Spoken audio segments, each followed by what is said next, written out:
Hello मेरे प्यारे दोस्तों, कैसे हैं आप सभी लोग। उम्मीद है आप सभी लोग अच्छे होंगे, स्वस्थ होंगे, कुशल होंगे।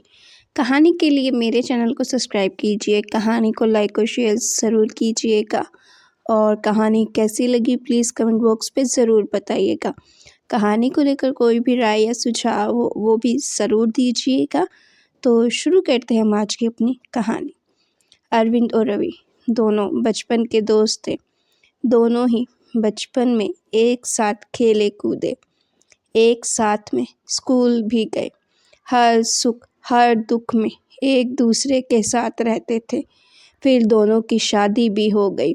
उनकी दोस्ती इतनी ज़्यादा थी कि दोनों एक दूसरे को रिश्तेदारी में बदलना चाहते थे। अरविंद अपनी बेटी मेघा की शादी रवि के इकलौते बेटे रावक के साथ करना चाहते थे। रवि को भी इस बात से कोई आपत्ति नहीं थी। उसे और उसकी पत्नी अमीषा दोनों को इस बात की खुशी होती कि अरविंद की बिटिया मेघा उसके घर दुल्हन बनकर आएगी।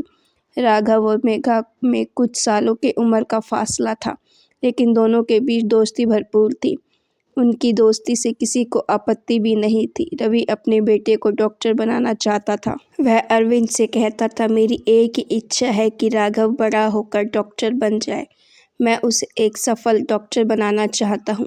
कभी कभी अरविंद मजाक में रवि से पूछता था, आखिर ऐसी क्या बात है और कि तुम अपने बेटे को डॉक्टर ही बनाना चाहते हो और कुछ नहीं। मुझे लगता है यह सब बच्चों के ऊपर छोड़ देनी चाहिए। वह जो भी बनना चाहे उन्हें इसी बात की छूट होनी चाहिए। रवि मजाक में कहता, जब मैं बूढ़ा हो जाऊंगा तब मुझे डॉक्टर की ज़रूरत पड़ेगी, अस्पताल की ज़रूरत पड़ेगी। अगर मेरा बेटा डॉक्टर रहेगा तो मेरा फ्री में इलाज हो जाएगा। इसी बात पर अरविंद जोर से हंस पड़ता था। उसे लगता था रवि मजाक में ही यह सब कहता है। धीरे धीरे समय बीत रहा था। बच्चे बड़े होने लगे थे। ईश्वर की मंजूरी कुछ और ही थी। एक दिन रवि अपने पूरे परिवार के साथ अपनी गाड़ी से कहीं से लौट रहा था। अचानक ही उसकी गाड़ी दुर्घटनाग्रस्त हो गई। 2 दिन से रवि और उसके पूरे परिवार का कुछ अता पता अरविंद को नहीं मिल रहा था। ना ही उसे कॉल लग रहा था और ना ही कुछ समझ आ रहा था कि वह आखिर है कहाँ। उसे समझ में नहीं आ रहा था कि आखिर करे तो क्या करे। अचानक ही एक पुलिस स्टेशन से अरविंद के नाम कॉल आया। अपने जान से भी प्यारे अपने जिगरी दोस्त और उसकी पत्नी को सफ़ेद कपड़ों में लिपटा हुआ बेजान रूप में देखकर अरविंद फूट फूट कर रो पड़ा। पुलिस अफसर ने उन्हें बताया, पति पत्नी के अलावा उस गाड़ी में एक 16-17 साल का एक बच्चा भी था जो कि अभी बेहोश है। उसे अस्पताल में एडमिट किया गया है। वह इन्हीं का बेटा है राघव। अरविंद अपनी आंखों में आंसू भर कर कहा। ईश्वर की कृपा थी, राघव बड़ी मुश्किल से जिंदा बच पाया था। राघव के माता पिता दोनों की दुर्घटना स्थल में ही मृत्यु हो चुकी थी। वह अब अनाथ हो चुका था। अपने माता पिता को खोने के बाद राघव बहुत ही ज़्यादा डिप्रेशन में चला गया था। 12 दिनों के श्राद्ध कर्म के बाद राघव को शरण देने वाला कोई भी नहीं था। उसके रिश्तेदार कन्नी काटने लगे थे। अरविंद जी रवि की तरह धनवान नहीं थे, एक साधारण सी नौकरी कर रहे थे। अरविंद ने अपने दोनों बाहें फैलाकर अपने दोस्त के एकमात्र निशानी राघव को अपने गले से लगा लिया। उन्होंने राघव से कहा, बेटा कभी भी मुझे ऐसा नहीं लगा कि मैं और रवि दोनों सगे नहीं हैं। तुम्हें भी मैं अपना बेटा ही मानता आया हूँ। तुम भी मुझे अपना ही, रवि की तरह ही अपना पिता समझो। भावनात्मक रूप से राघव पहले से ही अरविंद और उनकी पत्नी से जुड़ा हुआ था। थोड़े दिनों बाद सब कुछ नॉर्मल होने लगा। राघव भी अपनी पढ़ाई में लग गया।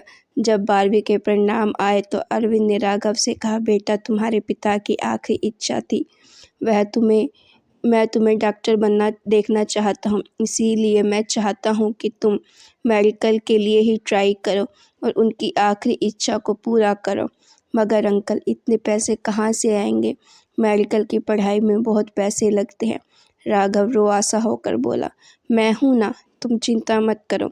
रवि के बैंक अकाउंट और दुर्घटना से मिली हुई राशि के अलावा अरविंद अपने रुपए लगाकर राघव को पढ़ाने लगा।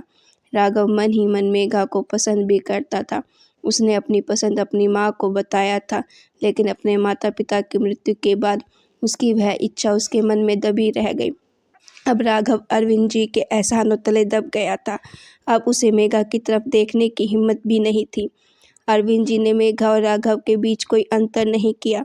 5 सालों बाद राघव ने MBBS की डिग्री हासिल की, फिर रिसर्च के लिए विदेश चला गया।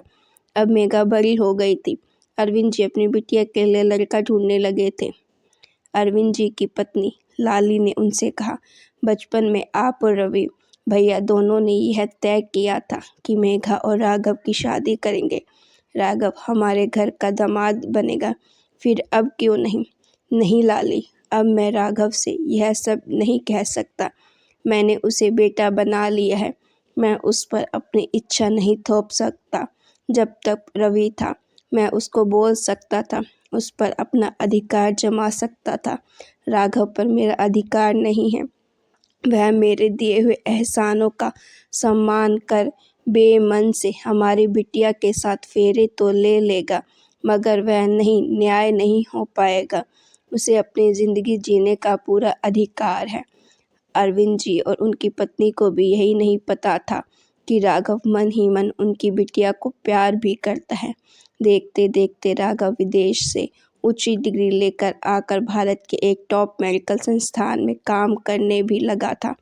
मेघा पत्रकारिता की शिक्षा लेकर एक अच्छे न्यूज़ चैनल में काम कर रही थी। एक दिन अपनी बिटिया के लिए लड़का देखकर अरविंद जी घर लौट रहे थे, तभी उनकी तबीयत खराब होने लगी। उन्होंने डॉक्टर के पास ले जाने की ज़रूरत पड़ गई।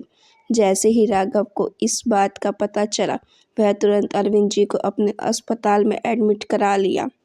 उन डॉक्टरों की टीम को उनकी देख-रेख के लिए लगा दिया। अच्छी देखभाल के बाद अरविंद जी अस्पताल से ठीक होकर घर आ गए। उनके साथ साथ राघव भी घर आया। उसकी आंखों में अरविंद जी के लिए बहुत सारी फिक्र थी। राघव बेटा, तुम्हारे कारण जिंदा घर लौट कर आया हूँ। जीते जी अपनी बिटिया के हाथ पीले कर लेना चाहता हूँ। राघव की आंखों में आंसू आ गए। अरविंद जी आज भावनाओं में बह गए थे। उन्होंने राघव से कहा, बेटा मैं तुम्हारे पिता से कहता था कि बड़े होने के बाद राघव को अपना दामाद बनाऊंगा। काश आज रवि जिंदा होता तो। अंकल, मैं भी आपका दामाद बनने के लिए तैयार हूँ। अगर आपको कोई प्रॉब्लम नहीं है तो मैं मेघा से शादी करने के लिए तैयार हूँ। फिर तो मेरी प्रॉब्लम भी ख़त्म हो गई। मुझे बहुत खुशी होगी बेटा तुम्हारे हाथ में अपनी बिटिया का हाथ सौंपने में, अरविंद जी ने कहा और अपने दोनों बाजू फैलाकर राघव को अपने गले से लगा लिया।